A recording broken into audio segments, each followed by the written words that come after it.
Dans les Gouvernants secrets 1, la précédente cassette, nous avons parlé des extraterrestres, de leur ingérence, mais sur un ton peut-être un peu anodin. Il ne faut pas oublier qu'il y a de multiples espèces extraterrestres qui nous visitent. Toutes ne sont pas aussi anodines, et nous allons apporter quelques précisions à cet égard.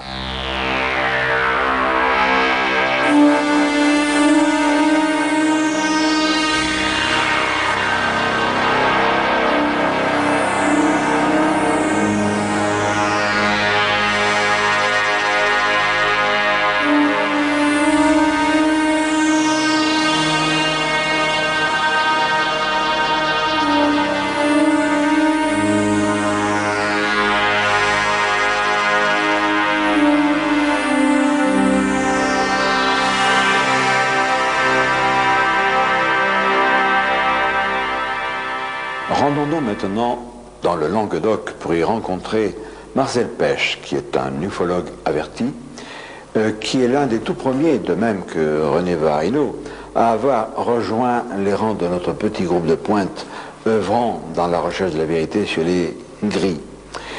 Et nous allons le voir, il va nous parler de certaines rencontres particulières et notamment de recherches effectuées dans le cadre de son organisation Tocetti, qui est aussi le nom de la revue qu'il publie.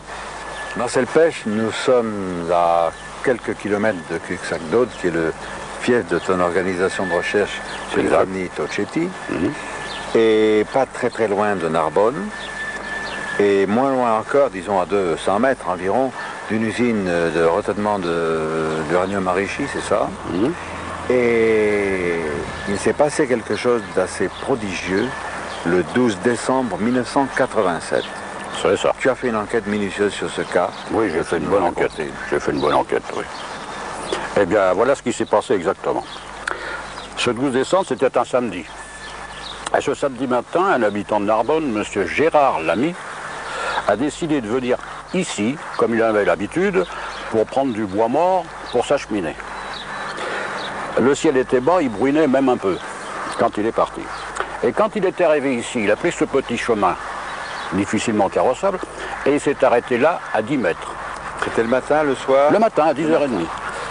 Il a fait le tour de sa voiture, il a ouvert son coffre pour être tout prêt à mettre son bois, et il s'est avancé de quelques mètres, et il est tombé sur ce qu'il a vu au premier abord, une poignée de motards avec des instruments bizarres derrière, sans roue. Hein. Il disait, oui, il dit que c'était plutôt des scooters de neige parce qu'il n'y avait pas de roue.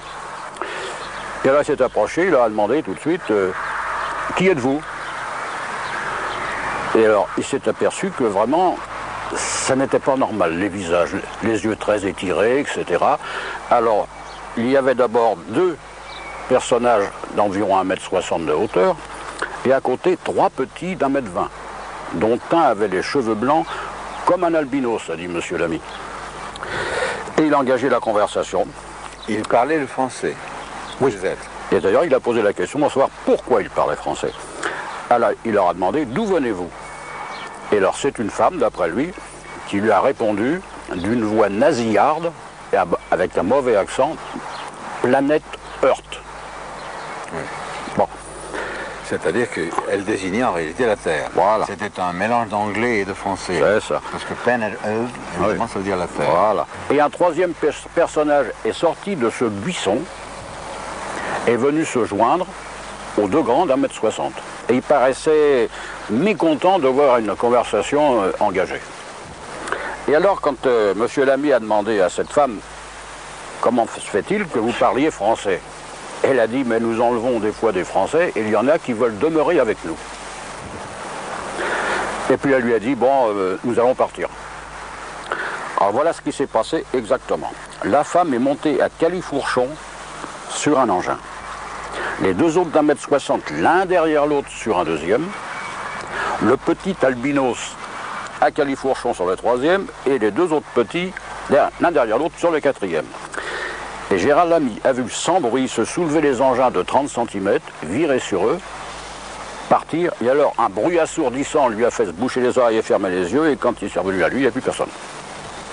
Voilà. Alors je l'ai rencontré, j'ai été le voir, on a discuté pendant 1 heure. Je l'ai questionné, c'est un homme très sympathique et sûr de lui. Et il avait bien vu ce qu'il a dit.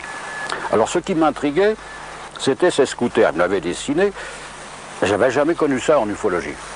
Alors coup de téléphone sur coup de téléphone, et c'est M. Voirino, président de CO France à Marseille, qui m'a dit que 3 semaines avant ce 12 décembre, un monsieur à Penmirabeau avait vu dans le ciel 2 appareils qu'il avait dessinés pour M. Voirino, et c'était exactement les mêmes. Donc il y avait un recoupement. Concernant ces survols des sites nucléaires par des vaisseaux venus d'ailleurs, nous allons rencontrer notre ami Alain Martin, qui est un vieil ufologue lui aussi, tout à fait compétent, et qui a enquêté sur une centrale nucléaire la plus proche de Paris.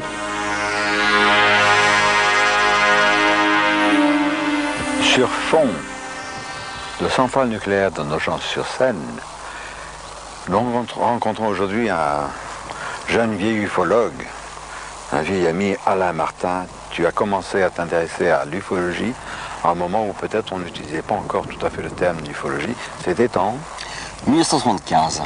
Alors, nous sommes devant la centrale nucléaire de Nogent-sur-Seine. Explique-nous pourquoi. Eh bien, depuis 1979-1980, sur le secteur qui se trouve derrière nous, la centrale nucléaire de Nogent-sur-Seine a été construite. Et puis, bien entendu, ce fut progressivement comme un appel à tout un tas d'engins qui ont circulé par la suite. Nous en avons eu des preuves, aussi bien des témoignages très officiels comme des témoignages particuliers. Tu m'as parlé d'un engin qui s'est posé dans un village, carrément, ou à la sortie immédiate d'un village. C'est exact. En 1980, un cultivateur qui venait défricher sur le secteur de la centrale, bien avant qu'elle soit construite, pendant l'hiver, c'était en fin octobre, début novembre 80. Ce monsieur sortait du village de Voulton. Il faisait nuit, bien sûr, puisqu'il était aux environs de 6 h du matin. Tout à coup, son faisceau, les phares de la voiture, ont carrément éclairé le module qui se trouvait complètement atterri à la sortie du village. Bien entendu, son réflexe a été d'appuyer sur l'accélérateur parce qu'il a eu une peur absolument invraisemblable. Et quand il arrivait à la centrale, il était blanc de peur. Il s'est dit, mais si j'avais su, j'aurais dû me cacher pour voir le décollage de l'engin. Alors je lui ai dit, quelques temps après, j'ai dit, monsieur, mais vous avez certainement arrosé votre café le matin, et vous avez confondu. Et il m'a répondu, vous savez, je suis un cultivateur, je connais tous les engins tracteurs moissonneuses qu'il peut y avoir dans les champs, et quant à moi, je n'avais jamais vu ça. On croyait évidemment à un acte au hasard.